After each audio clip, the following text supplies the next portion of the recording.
Maybe it's just the inner degenerate in me, but I definitely love betting futures for sports.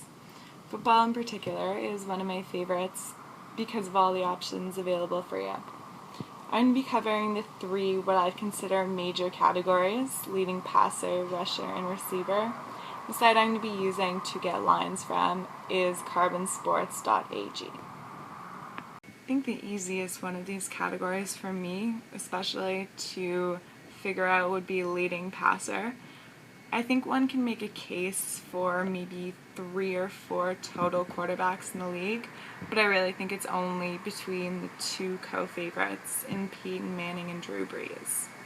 Peyton Manning threw for 5,477 yards in 2013, and Drew Brees 5,162. I'm going to be betting Drew Brees at 3 to 1.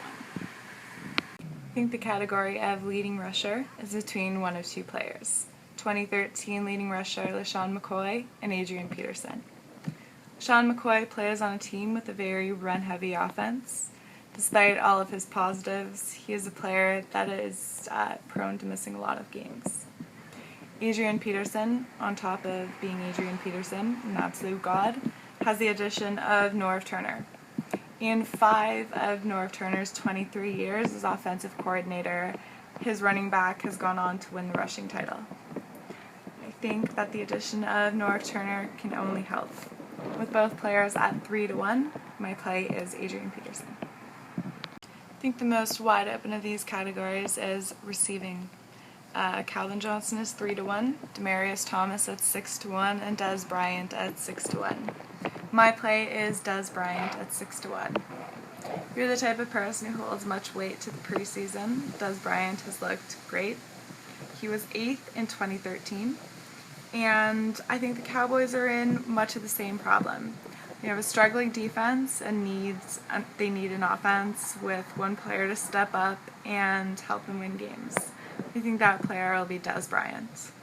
I think 6 to 1 is a good price. It's not one that I would jump all over and bet immediately, but I think in a wide open category, 6 to 1 is a good price.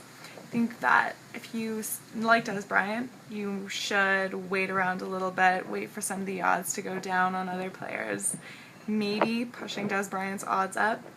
One can only hope, but 6 to 1 is not something you should rush over or receive over. That's my play at 6 to 1.